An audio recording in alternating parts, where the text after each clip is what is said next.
Praise the Lord. Greetings to you all in the name of our Lord and Savior Jesus Christ. Today's Bible verse, Psalms 75 verse 6. Judgment does not come from the east or from the west, from the north or from the south. ಕೀರ್ತನೆಗಳು 75:6 ವಚನ. ಉದ್ಧಾರವು ಮೂಡಲಿಂದಾಗಲಿ ಪಡುವಲಿಂದಾಗಲಿ ಅರಣ್ಯದಿಂದಾಗಲಿ ಬರುವುದಿಲ್ಲ. ಇಲ್ಲಿ ಸತ್ಯವೇದದಲ್ಲಿ ನಾವು ನೋಡ್ತಾ ಇದ್ದೇವೆ, ಉದ್ಧಾರವು ಎಲ್ಲಿಂದ ಬರುತ್ತದೆ.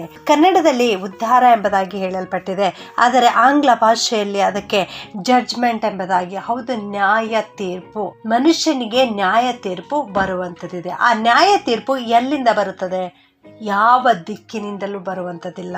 ಜಯವು ಯಾವ ದಿಕ್ಕಿನಿಂದಲೂ ಬರುವಂಥದ್ದಲ್ಲ. ಜಯ ಬರುವಂಥದ್ದು ಯೆಹೋವನಿಂದಲೇ ಎಂಬುದಾಗಿ. ಮೂಡಣದಿಂದಾಗಲಿ ಪಡುವಣದಿಂದಾಗಲಿ ಅರಣ್ಯದಿಂದಾಗಲಿ ಎಲ್ಲಿಂದಲೂ ಉದ್ಧಾರ ಬರುವುದಿಲ್ಲ, ಎಲ್ಲಿಂದಲೂ ನ್ಯಾಯ ತೀರ್ಪು ಬರುವುದಿಲ್ಲ. ಆದರೆ ನ್ಯಾಯ ತೀರ್ಪು, ಉದ್ಧಾರ ಬರುವಂಥದ್ದು ಕರ್ತನಾದ ಯೆಹೋವನಿಂದಲೇ ಎಂಬುದಾಗಿ.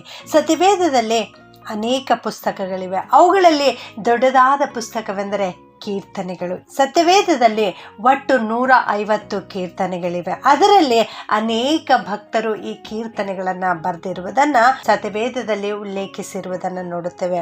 ಅವುಗಳಲ್ಲಿ ಒಟ್ಟು 74 ಕೀರ್ತನೆಗಳನ್ನು ಅರಸನಾದ ದಾವೀದನು ಬರೆದಿದ್ದಾನೆ. ಅವನು ಒಬ್ಬ ಒಳ್ಳೆ ಕೀರ್ತನೆಗಾರನಾಗಿದ್ದನು, ಒಬ್ಬ ಒಳ್ಳೆ ಭಕ್ತನಾಗಿದ್ದನು, ಒಬ್ಬ ಒಳ್ಳೆ ಕುರುಬನಾಗಿದ್ದನು. ತನ್ನ ಜೀವನದಲ್ಲಿರ್ತಕ್ಕಂಥ ಅನುಭವಗಳನ್ನು ಅದರಲ್ಲಿ ಬರೆದಿಟ್ಟಿದ್ದಾನೆ.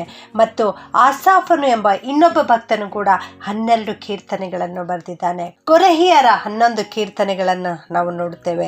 ಹಾಗೆಯೇ ಅರಸನಾದ ಸೊಲೊಮೋನನು, ದಾವೀದ ಅರಸನ ಮಗನಾದ ಸೊಲೊಮೋನನು ಕೂಡ 2 ಕೀರ್ತನೆಗಳನ್ನು ಬರೆದಿದ್ದಾನೆ. ಮೋಶೆ 1 ಕೀರ್ತನೆಯನ್ನು ರಚಿಸಿದ್ದಾನೆ. ಹೀಗೆ ಅನೇಕರು ಬರೆದಿರ್ತಕ್ಕಂಥ ಕೀರ್ತನೆಗಳು ಈ ಸತ್ಯವೇದದಲ್ಲಿವೆ. ಇವು ಒಟ್ಟಾಗಿ 100 ಕೀರ್ತನೆಗಳು. ಇನ್ನುಳಿದ 50 ಕೀರ್ತನೆಗಳ ಬಗ್ಗೆ ಅಷ್ಟಾಗಿ ಸ್ಪಷ್ಟವಾಗಿ ಬರಹಗಾರರು ಯಾರು ಎನ್ನುವುದು ತಿಳಿಯಲ್ಪಡಲಿಲ್ಲ ಪ್ರಿಯರೇ. ಈ ಕೀರ್ತನೆಗಳಲ್ಲಿ ನಾವೇನು ತಿಳಿದುಕೊಳ್ಳುತ್ತೇವೆ ಅಂದರೆ, ಒಬ್ಬ ವ್ಯಕ್ತಿಯ ಹೃದಯದಲ್ಲಿ, ಒಬ್ಬ ಭಕ್ತನ ಹೃದಯದಲ್ಲಿ ಯಾವ ಯಾವ ಅನಿಸಿಕೆಗಳಿವೆ, ದೇವರನ್ನ ಅವನು ಯಾವ ರೀತಿ ಕೊಂಡಾಡ್ತಾ ಇದ್ದಾನೆ, ತನ್ನ ಜೀವನದಲ್ಲಿ ಆಗುತ್ತಿರುವ ದುಃಖವನ್ನು, ನೋವನ್ನು ದೇವರ ಮುಂದೆ ಯಾವ ರೀತಿ ಹೇಳಿಕೊಳ್ಳುತ್ತಾ ಇದ್ದಾನೆ ಎನ್ನುವಂಥದ್ದನ್ನು ಈ ಕೀರ್ತನೆಗಳಲ್ಲಿ ನಾವು ಆ ಸತ್ಯವನ್ನು ಅರಿತುಕೊಳ್ಳುತ್ತೇವೆ.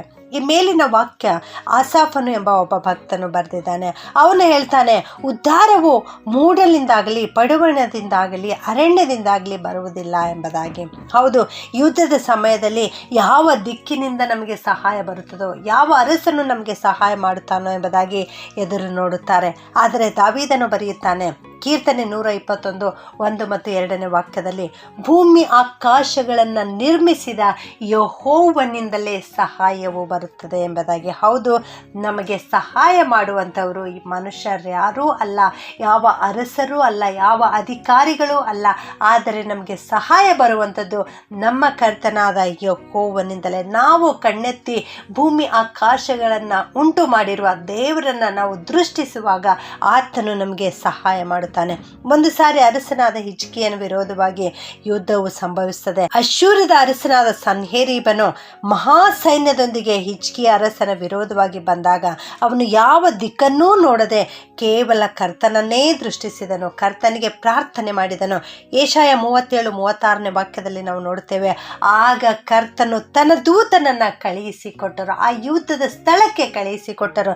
ಅಲ್ಲಿ ಆ ದೇವದೂತನು 1,85,000 ಮಂದಿಯನ್ನು ಸಂಹರಿಸಿದನು ಎಂಬುದಾಗಿ. ಹೌದು, ಅಲ್ಲಿ ಯುದ್ಧ ಸಂಭವಿಸಿತು.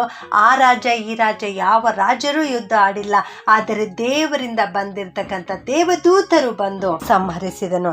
ನನ್ನ ಪ್ರಿಯ ದೇವಜನರೇ, ಇಂದು ನಿನ್ನ ಜೀವಿತದಲ್ಲಿ ಅನೇಕ ಸಮಸ್ಯೆಗಳಿರಬಹುದು, ಅನೇಕ ರೋಗಕ್ಕೆ, ವ್ಯಾಧಿಗೆ, ದುಃಖಕ್ಕೆ ನೀನು ಒಳಗಾಗಿರಬಹುದು. ನನ್ನ ಸಹಾಯ ಎಲ್ಲಿಂದ ಬರುತ್ತದೆ, ಯಾವ ವ್ಯಕ್ತಿ ನನಗೆ ಸಹಾಯ ಮಾಡುತ್ತಾರೆ ಎಂಬುದಾಗಿ ನೀನು ಆಲೋಚಿಸುತ್ತಾ ಇರಬಹುದು. ಆದರೆ ಮನುಷ್ಯ ಮಾತ್ರದವರಲ್ಲಿ ಭರವಸೆ ಬಿಡುವುದು ಬೇಡ. ನಮ್ಮ ಸಹಾಯ ಬರುವುದು ಕೇವಲ ಭೂಮಿ ಆಕಾಶಗಳನ್ನು ನಿರ್ಮಿಸಿದ ಯೆಹೋವನಿಂದಲೇ. ಕರ್ತನು ಇಂದು ನಮಗೆ ವಾಗ್ದಾನ ಮಾಡ್ತಾ ಇದ್ದಾರೆ, ಮೂಡಣಿಂದಾಗಲಿ ಪಡುವಣದಿಂದಾಗಲಿ ಅರಣ್ಯದಿಂದಾಗಲಿ ಜಯ ಬರುವುದಿಲ್ಲ. ಜ್ಞಾನೋಕ್ತಿ 21:31 ನಾವು ನೋಡುತ್ತೇವೆ, ಜಯವು ಕರ್ತನಿಂದಲೇ ಎಂಬುದಾಗಿ. ಯುದ್ಧದ ದಿನಕ್ಕಾಗಿ ಅಶ್ವಬಲವು ಸನ್ನದ್ಧವಾಗಿದ್ದರೂ ಜಯ ಬರುವಂಥದ್ದು ಯೆಹೋವನಿಂದಲೇ. ಒಬ್ಬ ಅರಸರು ಯುದ್ಧಕ್ಕೆ ಹೋಗುವಾಗ ಅನೇಕ ಅಶ್ವಬಲ, ರಥಬಲ, ಜನಬಲಗಳನ್ನು ತಯಾರಿಸಿಕೊಂಡು ಅವನು ಯುದ್ಧಕ್ಕೆ ಹೋದರೂ ಕೂಡ ಜಯ ಸಿಗುವಂಥದ್ದು ಕರ್ತನಾದ ಯೆಹೋವನಿಂದಲೇ. ಇಂದು ನಿನ್ನ ಜೀವಿತದಲ್ಲಿ ಜಯ ಬೇಕಾದರೆ ನೀನು ಅಲ್ಲಿ ಇಲ್ಲಿ ಎಲ್ಲೂ ನೋಡಬೇಡ, ಯಾವ ದಿಕ್ಕಿನ ಕಡೆಗೂ ದೃಷ್ಟಿಸಬೇಡ, ಯಾವ ಮನುಷ್ಯರ ಕಡೆಗೂ ದೃಷ್ಟಿಸಬೇಡ, ಆದರೆ ಕೇವಲ ಕರ್ತನಾದ ಯೆಹೋವನ ಕಡೆಗೆ ನೀನು ದೃಷ್ಟಿಸು. ಕರ್ತನು ಖಂಡಿತವಾಗಿಯೂ ನಿನಗೆ ಜಯವನ್ನು ಅನುಗ್ರಹಿಸುತ್ತಾರೆ. ಪ್ರಾರ್ಥನೆ ಮಾಡಿಕೊಳ್ಳೋಣ. ಪ್ರೀತಿಯ ಪರಲೋಕದ ತಂದೆಯಾದ ದೇವರೇ, ನಿನಗೆ ಸ್ತೋತ್ರ ಉಂಟಾಗಲಿ ಸ್ವಾಮಿ. ಇಂದು ನೀವು ಕೊಟ್ಟಿರೋ ವಾಕ್ಯಕ್ಕೋಸ್ಕರ ವಂದಿಸ್ತೇನಪ್ಪ.